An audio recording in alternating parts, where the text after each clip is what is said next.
Tuko katika operation maalum katika mkoa wa Dar es Salaam katika ukaguzi wa utolewaji wa huduma za afya ya mifugo. Tumekuja huku kuangalia utolewaji wa huduma za mifugo kwa kukagua wataalamu wanaotoa huduma hizi pamoja na miundombinu inayotoa huduma za afya ya mifugo, kuangalia kama inaendana na sheria ya veterinari namba 16 ya mwaka 2003. Nataka sasa watoa huduma wa afya ya mifugo ambao hawajasajiliwa, kuandikishwa au kuorodheshwa, basi waweze kufanya hivyo haraka iwezekanavyo ili kutoa huduma hii kwa kufuata taratibu, sheria na kanuni. Lakini vile vile vituo vya kutoa huduma za mifugo vihakikishe vyote vimesajiliwa, lakini pia vina wataalamu wenye sifa, kwa maana wale waliosajiliwa, kuandikishwa na kuorodheshwa.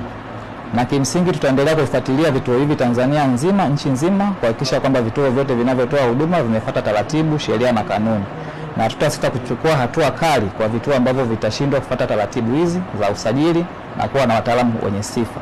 Pia napenda kutoa rai kwa wafugaji wetu kuhakikisha kwamba wanawatumia wataalamu waliosajiliwa, wataalamu waliosomea afya ya mifugo kwanza na wamesajiliwa na Baraza la Veterinari Tanzania, ili kuepuka hasara mbalimbali ambazo zinaweza zikawapata kwa kuwatumia wataalamu watu ambao hawajasajiliwa na baraza na wale ambao sio wataalamu.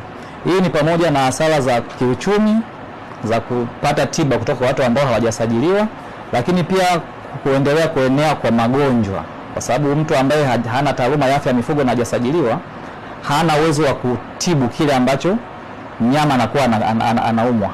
Kwa hiyo tunapenda kutoa rai watumie wataalamu wenye sifa ili kuepukana na masuala ya kiuchumi, kwa maana ya kupata hasara kwa mifugo yao, lakini pia kuendelea kuboresha afya za wanyama wao kwa kutumia wataalamu wenye sifa.